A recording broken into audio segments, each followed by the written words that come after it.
Hello friends, how are you? I hope you are well. Thank you for watching my video. Today I have brought you some new information. I hope you like it and keep watching. Stay by my side. Long ago, in a time when the world moved slower and silence had weight, there existed a little town named Eldenford. It was not famous for anything remarkable, not for wars, nor kings, nor treasure. Its greatest claim to history was that nothing exciting ever happened there. And perhaps that is what made it perfect for sleep.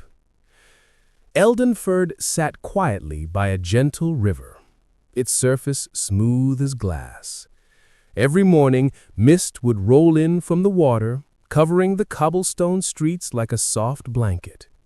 The townspeople rose with the first light of dawn, not because they had to, but because they always did.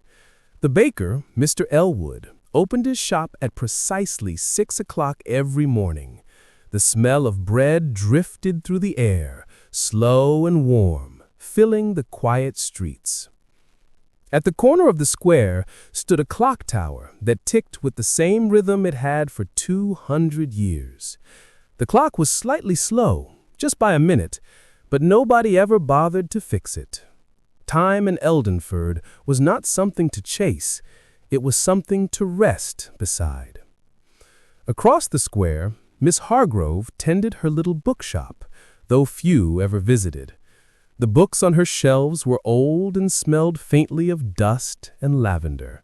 She spent her days rearranging them, even when they were already in perfect order.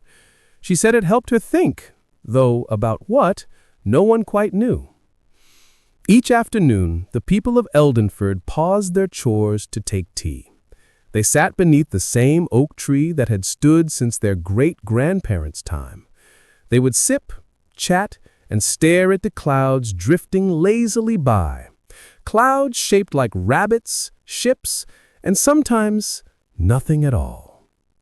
The town historian, Mr. Pettigrew, often tried to write a book about Eldenford's history, but every time he began, he found himself falling asleep at his desk.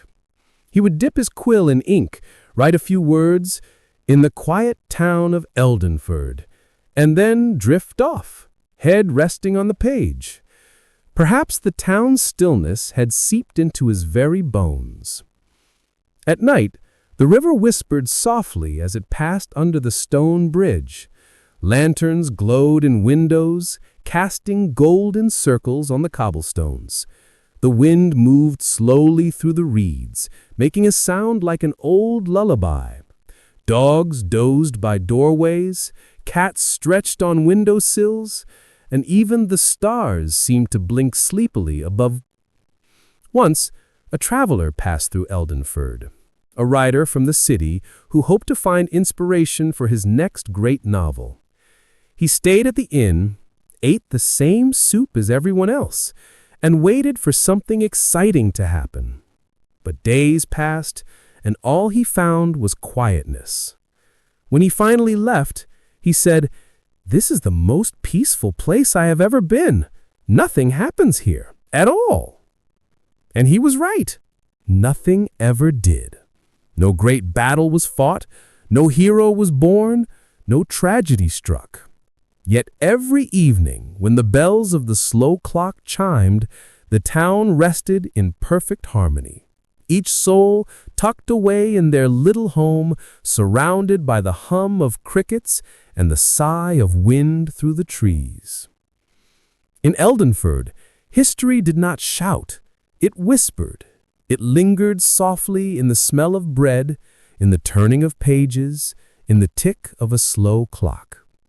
It was a history so gentle, so unchanging, that it seemed designed for sleep itself, a quiet dream wrapped in time, where even the past yawned, closed its eyes, and drifted peacefully away.